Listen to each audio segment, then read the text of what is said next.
teacher. Today I'm gonna share my book review on The Art of Seduction by Robert Greene. So this book isn't just your typical novel or story. This is more likely psychological or historical guidebook, I can tell. And it really changed the way I think and influenced people also and human behavior. So let's get into it. Let me share about the book information. So first one is the title of this book is The Art of Seduction. Second, the author is Robert Greene. So the third genre is more likely non-fictional, psychological, also self-help strategy. The published date is 2001, and number of pages, it actually depends on the published editor, but I have 206 pages. So let me talk about the summary first.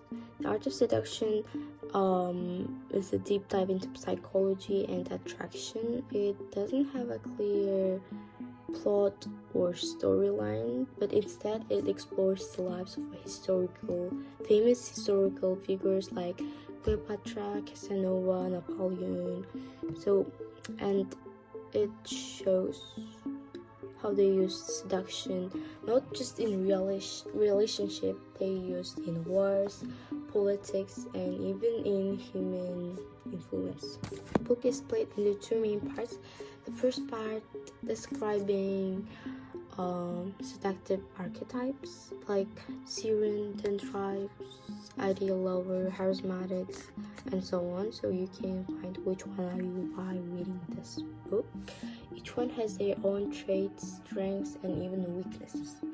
And the second part gives us these phrases of seduction. It's a step-by-step guidance how seduction works and how to choosing the right victim. Like, the book is not only about manipulating people and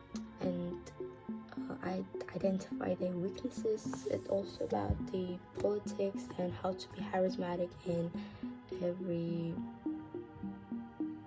everything. Since the book is non-fictional and doesn't have the exact characters in a traditional way, but we do explore historical figures as an example of seduction. But in this video I want to talk more likely to talk about Cleopatra and Casanova. Cleopatra is portrayed as the ultimate Syrian. So she used her voice, presence, and mystery to attract powerful men like Julius Caesar and Mark Antony. So, and what I admire about her is she used her intelligence and charm, not only her beauty. So also she wasn't passive at all, and she knew what she was doing. Casanova, on the other hand, he's more likely portrayed as a rake. So he was passionate and irresistible. So he used the way that he made other people that they are only one in the world. So I guess he used manipulating and some kind of strategy to make people listen to them. Both characters just show what seduction means, and I love to read their story, but actually sometimes it's sad because they used people to get what they wanted. So the main themes in the book, The Art of Seduction. First one is power through influence.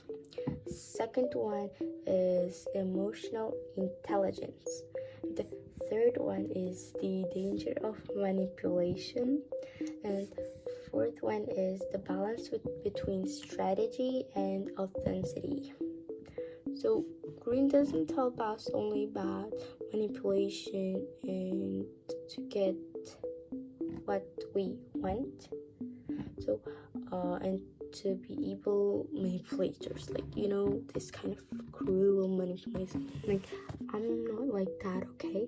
I'm not like one of these people. I'm just was so interested because one boy on my TikTok reel recommended this book, because he told me that if you read this book, you can be charismatic in everything. It's not. He also told me that it's not only about manipulating, you know. No, we're not one of these people. We want to just be good people in every sphere. So also the author of this book explains that we use seduction in everyday, like in social media, politics, marketing. So it's better to understand it rather than just being affected by it. Firstly, I had mixed feelings about this book while reading it. Like, on the one hand, I felt so empowering by understanding how seduction works, and like, it was hooking, dramatic, and mysterious how this book is written, and had some juicy historical stories. On the other hand, some parts made me so uncomfortable. Some tactics felt so manipulative and toxic at the same time, you know. So I had to remind myself that Robert Greene wrote this book to showing how power works, so we can be aware of people and choose wisely. Like, yes. So this book is especially for people who want to understand the psychology, leadership, and influence.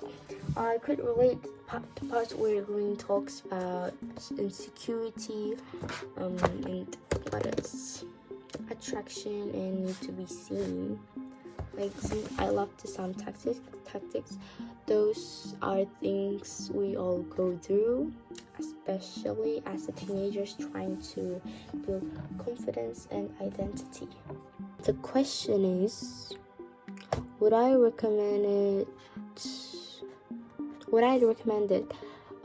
Yes, especially for those who are interested in politics, leadership. I bought this one because this one boy recommended it for me, and also told me that you can be better at leadership. So I really needed to have more leadership. Yes. And I can tell that this book is not for kids, for young kids, but I did know that, but I found that for adults, you know, not for adults, and for young kids. Like, it's actually for adults and for teenagers at the same time. So I think it's fit for who are open-minded and golden-minded, I guess. About my rating, I gave this book 4 out of 5. Why not 5? Because some parts felt like super toxic, manipulating, so like a little too dark, you know. I think the book should be more about healthy relationships instead of manipulating relationship, and more about consent. Yeah, but I admire that the writing is brilliant and the insights are unforgettable. So I give it 4 out of 5. So thanks for watching my review for this book. If you're interested in seduction, I definitely recommend this for you. Bye.